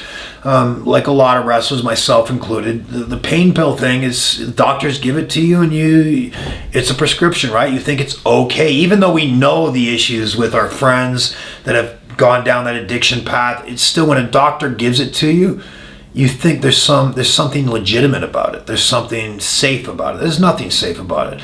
You're going to be a lot safer getting marijuana from the local gangster down at the local corner of the local hood than you are going to the pharmacy to buy a clean pharmaceutical opiate pill. It's just one of those things where if Hulk is promoting weed, rather than opiates, hands down, he's got my support 110%. I think more athletes should be doing that. I think marijuana, if you're looking at it responsibly and you're looking at it through the glasses of facts and logic, pain pills should be second and maybe even third attempt at reducing pain. Cannabis should be the number one option, the first thing you go to when you're trying to reduce pain or trying to change your perception of pain. If cannabis works for you, I would stay at that level. And if it doesn't work for you, then maybe think about taking something stronger, and of course something that has, more issues with it, and that would be opiates. But I think cannabis should be the first stop in the road to managing pain and aches and things like that. But it's not. In today's society, your first stop really for managing pain is opiates. And if opiates become a problem for you, if you get addicted to them or anything like that, well then maybe if you can find a doctor that's not afraid of losing his license, maybe he'll recommend cannabis. But it's asked backwards. It really should be the other way around. Cannabis should be the first stop, and if that fails, then move up to opiates. And you had a brief run in TNA wrestling. You want to talk about that? Yeah, my brief run in TNA wrestling was a disappointment. I was thoroughly disappointed. Number one, again, I wasn't ring ready at the time. It was one of those things where I wasn't in the best shape of my life, but that was regardless of my issues with TNA. When I went down to TNA, it fell right back into a company where I saw a bunch of different heads with different visions for one company. And so, you had Jeff Jarrett with a vision to pull the company in one direction. You had Hulk with a vision to pull the company in another direction. You had, there were a bunch of different heads trying to pull the company in different directions. And when that happens, you tend to find the cliques in the company, and you tend to find tension in the air. And so it was one of those things where as soon as I see the different heads trying to pull the company in different directions, I've pretty much summed up or come to the conclusion that company's days are numbered. And I'm going to ask you a couple of live fan questions here. Some fan is asking what your favorite match was. So my favorite match in WWE, there's so many of them. It's hard to really pinpoint one. I can name a couple, like 98 SummerSlam against D'Lo Brown was a standout match. Of course, all my matches with Rikishi, including the cage match where he came off the top of the cage and landed on my tremendous carcass. And that was an awesome match. The matches that I had with Chris Benoit and with Ken Shamrock as well, those were awesome. As far as do I have a favorite match, it's hard to say. Most memorable, I would say the two most memorable would be Rikishi coming off the cage, definitely that match, and SummerSlam 98. It was my first time wrestling in Madison Square Gardens, and it just so happened to be a pay-per-view. And so that was two standout matches for me right there. And is there any segment that you were in that stands out? Any segment that I was in that stands out? Yes, the segment that really stands out for me, and it had nothing really to do with wrestling other than the fact that this segment that I'm about to share with you led into a wrestling match. And a lot of your fans may remember this. I believe it was called GTV at the time, and I was in the restroom taking a piss right next to the Big Show, who was also taking a piss. And I kind of leaned over to Big Show, kind of looked down, and then looked up at him and said, "And they call you the Big Show?" And of course, Big Show finishes his business, does up his zipper, turns around, and then grabs me by the back of the head and launches me right into a wall. And when I heard the arena, the fans in unison inside that arena just bust out laughing, I was like, that was one badass moment in WWE programming right there. Very, very memorable. And another fan question is, what are the chances of Donald Trump abolishing the Federal Reserve? What are the chances of Donald Trump abolishing the Federal Reserve? That would be that would be hands down the number one thing that any human being on the face of God's green earth could do to benefit America. The Federal Reserve, it's a bunch of criminals that have a product called the U.S. Federal Reserve Note. We tokenize the value of our labor in that Federal Reserve Note. We expect the value of our labor to be protected by that Federal Reserve Note. But what happens? Those central bankers at the Federal Reserve turn on the printing presses and they literally create more currency, more Federal Reserve notes out of thin air. When they do that, it's called counterfeiting.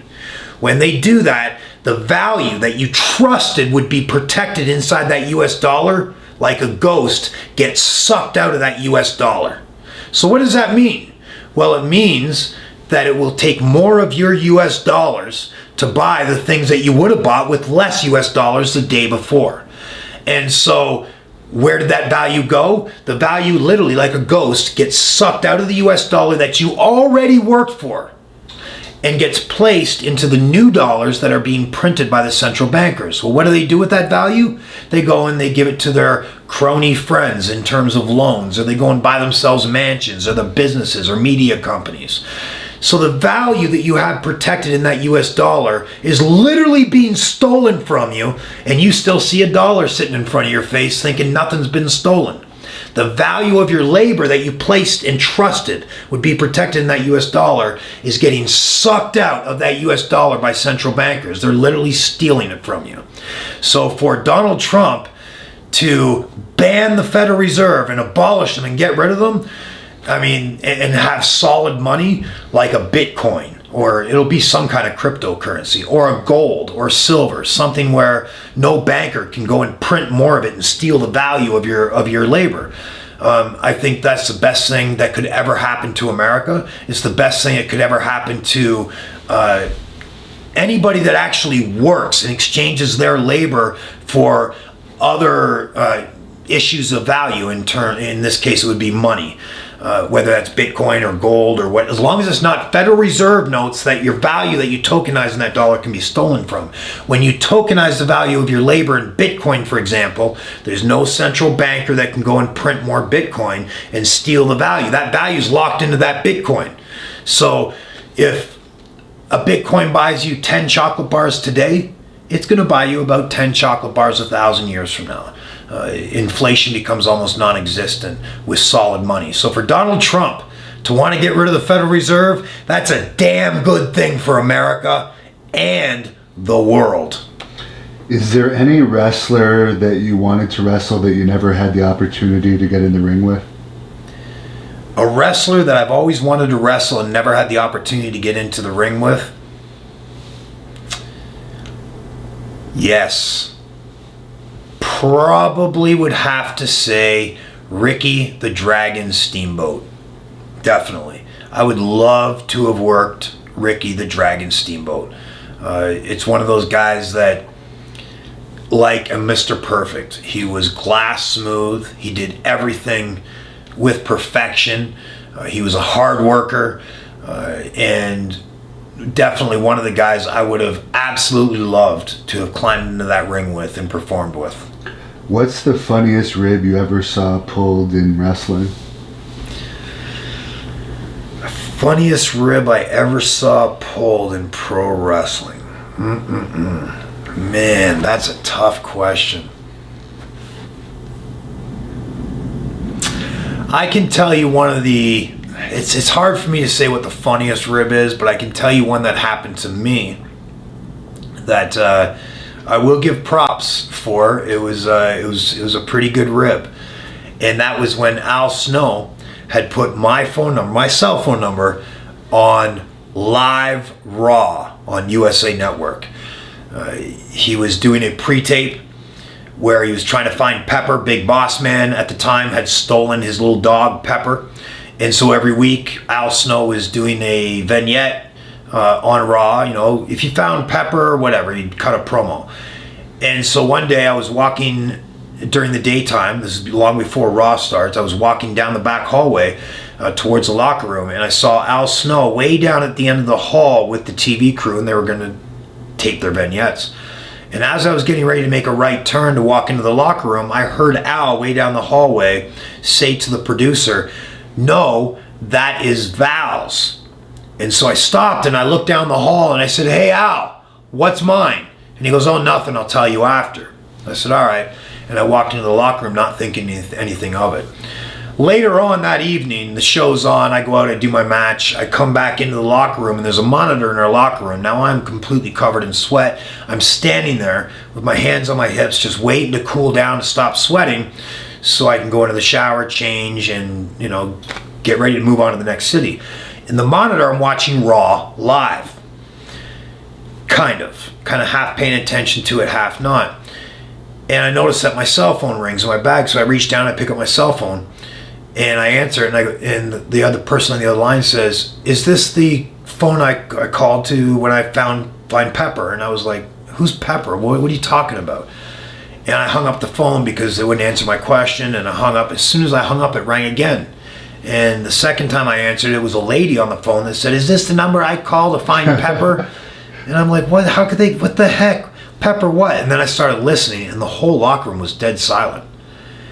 And immediately I look and I can see on the monitor that Al Snow's just wrapping up his whole Pepper thing, and he had put my number live on the air, and I knew it right away. It all clicked in, and I was like, "Oh, no way." And I hung up the phone, and the second I hung up, it rang again, and I went, "Oh!" And I turned around, and Al beelines it out the door, running, laughing his ass off the whole way down the hall. And so my number was all over USA Network, and the second you hit hang up, it would ring again. And it did. I turned it off.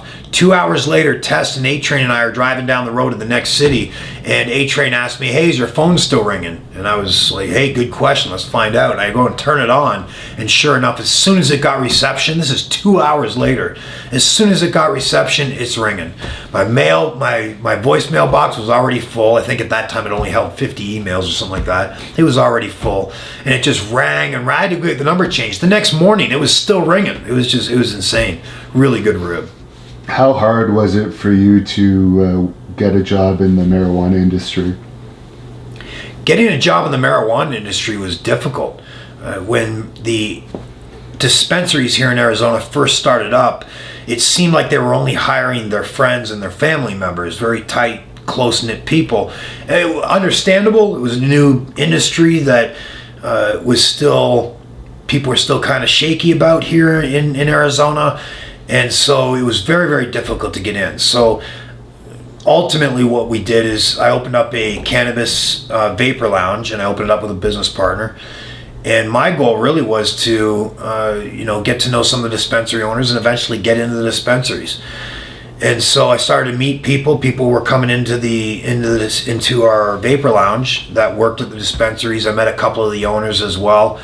And the next thing I know, I'm getting an interview at Health for Life dispensaries, and got hired on there. And but getting in, that was a year-long process of meeting people just by opening my own cannabis vapor lounge for patients. We didn't sell marijuana in the vapor lounge. They had to buy the marijuana at the dispensaries, but they could bring it into our lounge and consume it there. And so I built a rapport with some of the people that worked in the dispensaries and that were owners of dispensaries as well. And eventually got hired on by Health for Life. And what's your opinion of how Canada is going about legalizing marijuana and the process that it's been like so far? We got lots of plans to do we got tons of plans, actually. I shouldn't say just lots of plans.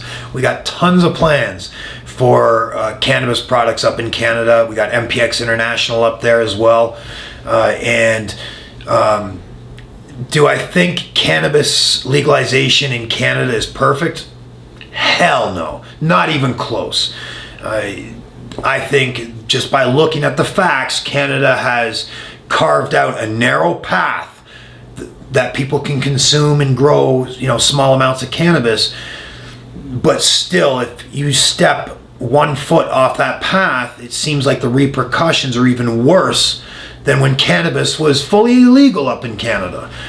So there's still a lot of work to do for cannabis legalization in Canada. I think it's a step in the right direction, but there's still a lot of work to do up there. Did you ever go back to wrestling in Mexico after your career was over with WWE? I was originally supposed to go back to Mexico full-time and just do TNA part-time. There were some things that happened at that point in time with TNA and with Mexico where my Mexican work visa basically got torn up, and needless to say, I never got back down there. I started pursuing the cannabis industry after that whole fiasco. But yeah, there was a point in time when I was going to work Mexico again full-time, at least for a year, and then do TNA part-time. But yeah, I started moving into the cannabis industry shortly after that. So, how have your workouts changed now compared to when you were in WWE? When I was wrestling in WWE, I was lifting very heavy all the time and doing cardio and eating super clean. After professional wrestling, after shoulder surgery, I kind of got away from that a little bit. You know, I had other goals and other things I wanted to pursue. But I did, you know, I put on weight. I got all the way up to 275 pounds at one point. And started lifting again. And problem was while I was lifting, you know, I was building my muscle back up and I was losing fat, but I was just getting right back to where I was when I was wrestling.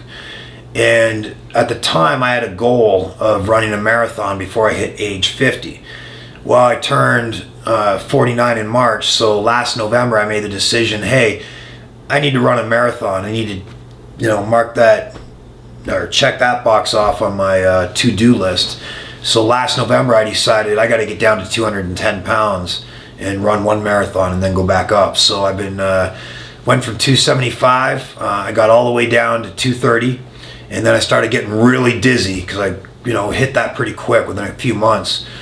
And then backed off a little bit, stabilized at about 235, and then continued my way down and got down to about 218, 217, started getting dizzy again, and so now I'm stabilizing around 223, 224, and my goal is to get to 210 before midsummer, and then once I hit 210, I'm going to run that one marathon, just one, and that's it, and then I'll go back up to 250, 245. How are your knees holding up and everything after the long career in the ring?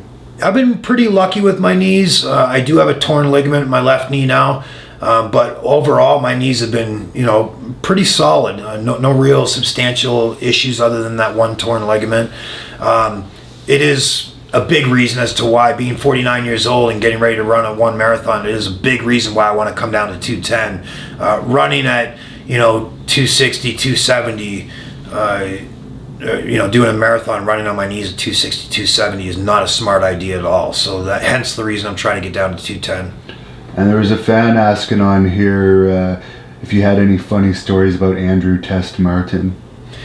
Yeah, there's a lot of funny stories about Andrew Test Martin. So Test was one of those guys that could never break cool mode. He always had to be Mr. Cool. And so there was one time A-Train and I were at a club in Toronto called The Government. And we were on the dance floor, and we had these glow sticks, and we were just dancing with these glow sticks, just going to town.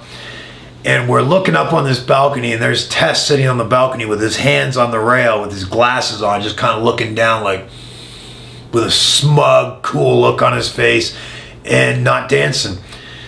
And we got to get his ass down here to dance. And so A-Train and I went up there, and we trying to convince him to dance, and he just refused to do it. To him, dancing ain't cool. And so he was, no, I'm not doing that. You guys go down there and do it. Well, you know, we were all messed up anyways. So we go down to the dance floor and we start doing all these trippy things with these glow sticks. And the next thing I know, I have A-Train tapping me on the shoulder saying, Val, look at Test. Well, Test had made his way down from the stairs, and he was standing right with his back against the speakers and his hands with glow sticks, and he's sitting there with his eyes closed going with the glow sticks. It was the most, I mean, they got a 6'6" jacked up guy with glow sticks in his hand doing the most insane dance you could ever imagine. It was pretty funny. That was some funny stuff right there. What were your top 3 cities to wrestle in? Top 3 cities to wrestle in, definitely New York, Philadelphia, and probably Toronto, Ontario, Canada. Toronto, Ontario, Canada was always a lot of fun. Were you cheered usually in Toronto even when you were a heel, because a lot of people know you were from that area? I was, yeah, I got a lot of cheers in Toronto. Yeah, it was one of those things where, man, you walk out in Toronto and you get a completely different reaction than you would anywhere else, and you knew you were home at that point. Is there any wrestler you grew up idolizing? Wrestlers I grew up idolizing, definitely Ric Flair, Ricky Steamboat, Kenta Kobashi, Stan Hansen, Mr. Perfect. Yeah, those were some of the guys that I really looked up to. This is a fan question. Do you have a favorite porn star? Do I have a favorite porn star? I'd have to say Jenna Jameson, just because I worked with her, and it was never really got into porn. She's really the only porn star. I shouldn't say that. I do know another porn star too. What's her name again? She was in the wrestling business, she used to date Blue Meanie. What's her name again? Ah, dang. There's Jenna Jameson, and then the one that was dating Blue Meanie. Do you guys remember her name? No, well, maybe one of the fans does, but I'm surprised that Blue Meanie actually dated a porn star. He dated a porn star, and she was famous. St. James, maybe? Oh, yes. Fans saying it on here, but... Yeah, no, it's pretty close. It's pretty close. She was the porn star, that went through a whole bunch of different guys in one porn shoot. Oh, Jasmine St. James. Jasmine St. Clair. Jasmine St. Clair. Yes, Jasmine St. Clair. That was it. Yeah. And Blue Meanie went out with her. Wow. Blue Meanie went out with her. Yeah. I don't know. I look at him a little bit differently now. And this is a good question from a fan here. What are your thoughts on the comparison of you with Rick Rude? The comparisons of Rick Rude and myself. I think the Val Venis character was Rick Rude 2.0. It was basically the ladies' man type character, just taken to a whole new level, and that was the Attitude Era compared to the 1980s era. And where can fans follow you on social media if they want to look you up? Ooh, I don't know if fans want to follow me on social media, because one of two things will happen. They're either going to love me or they're going to hate me, and so they can follow me on my Top Shelf Anarchy channel. Just go to YouTube/Top Shelf Anarchy. That's my activist channel. And then, of course, my Captain's Show channel on YouTube. It's The Captain's Show. And Captain's is spelled with a K. And that's more of my cannabis related channel. It's also going to be we're going to have a lot of different series coming up on that channel. We're going to get into cryptocurrencies on that channel. We're going to have some professional wrestling shows on that channel as well. So that's going to be more of the fun channel, the investment channel, and the cannabis channel. So the Captain Show on YouTube is the fun channel. Top Shelf Anarchy on YouTube is the activist channel. And what are your thoughts on the current wrestling scene? I'm not too into the current wrestling scene right now. I know there's a lot of organizations that are running full-time right now, or regularly, enough to where people can get a lot of work. To me, the wrestling industry itself doesn't really change a whole lot in terms of how business is done, but it does change significantly in how much of that business is being conducted across the country at any point in time. And it seems like the last couple of years, it seems like the independent scene has really blown up huge. And there's a lot more companies that are performing on a regular basis now than there was even, 4, 5, 6 years ago. Any thoughts on superstar Billy Graham, who we're interviewing tomorrow? Superstar Billy Graham, there's a character for you. I haven't heard from Superstar in a long, long time. I heard he was kind of in the wrestling news a little bit there after Kofi Kingston won the championship. Not exactly sure what he said, but I know some people were upset about what he said. He's just trying to get heel again. Let's try to get heel heat. That's pretty much it. Well, that's hey, all the more power to him. I mean, that's a typical wrestling protocol right there, right? I mean, the idea is to get heat one way or another. So if he's getting some heat, that may be a good thing. If they do take the strap off him and he ends up, sliding down the ranks a little bit, maybe to mid-card or upper mid-card, it'll be for one reason. And it'll be because he's just not putting the asses in the seats that the company requires to be put in those seats.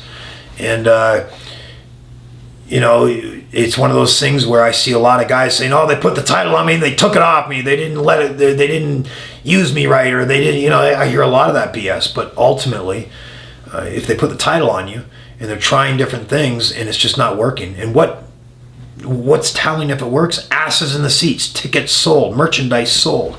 If it's selling, that title is going to be around your waist if you're putting asses in those seats.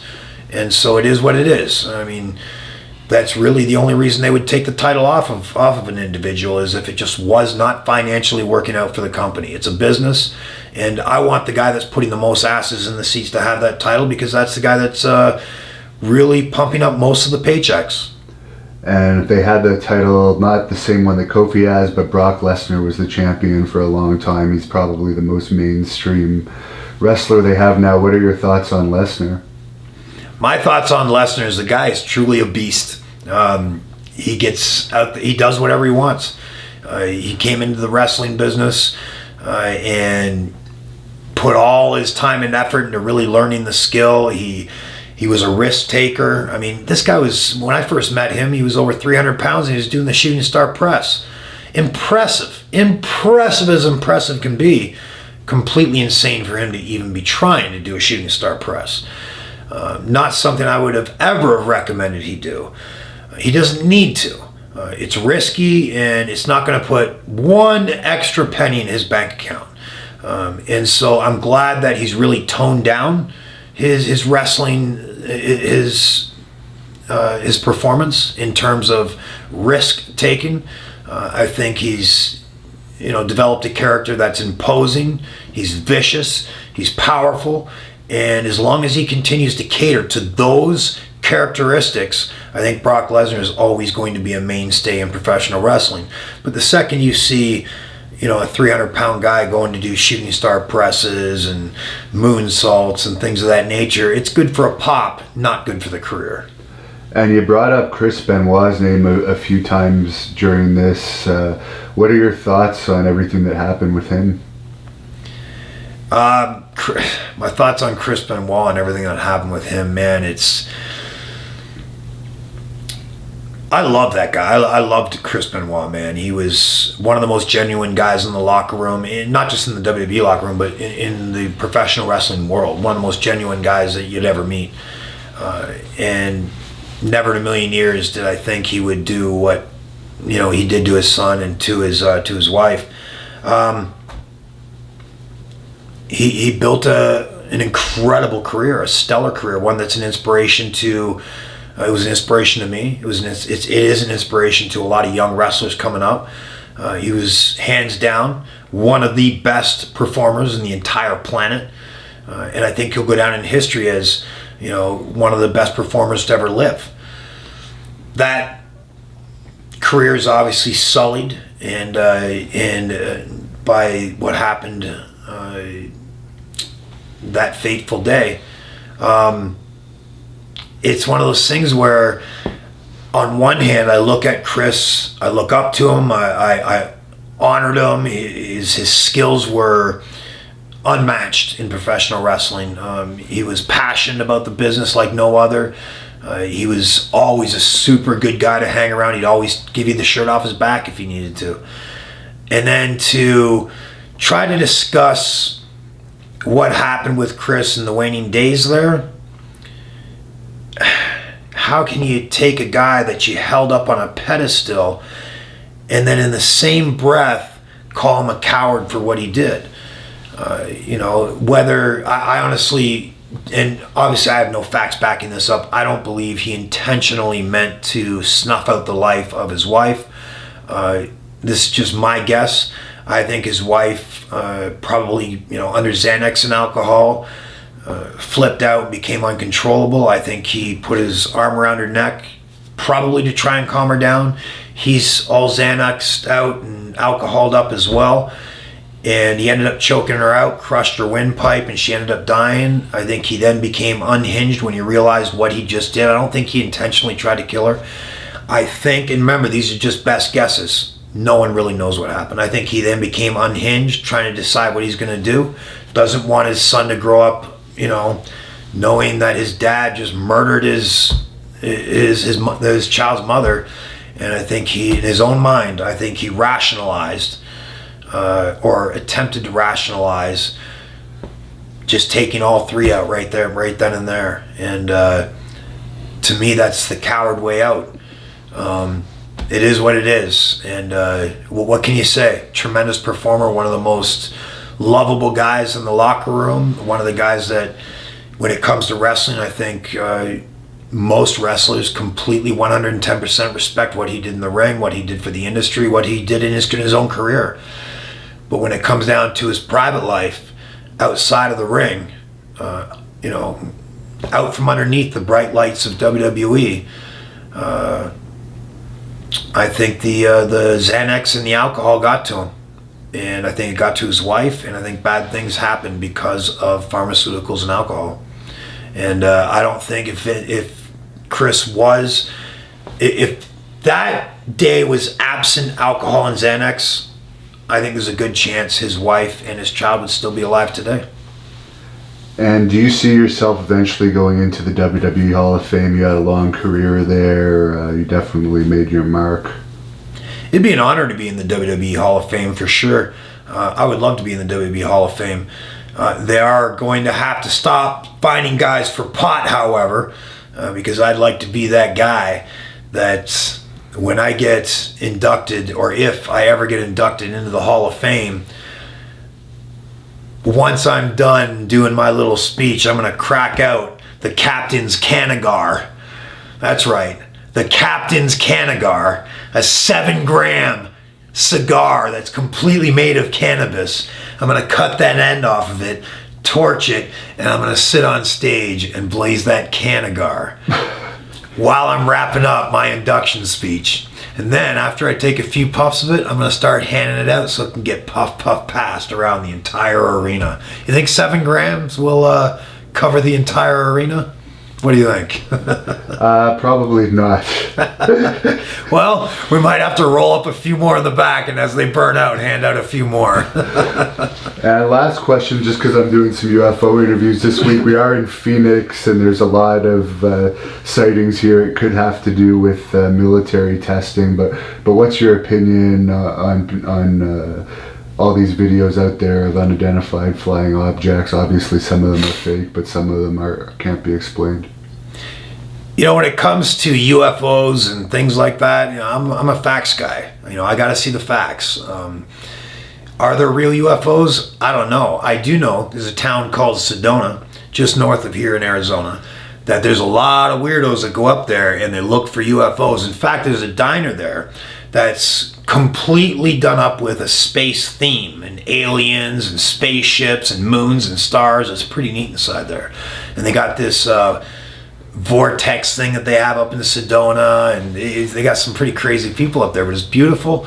And a lot of these sightings, I think, probably are military stuff that comes from Luke Air Force Base, maybe, which is out in the west end of Phoenix, but they do a lot of stuff, I guess, all over Arizona. And it's interesting. UFO sightings are definitely interesting.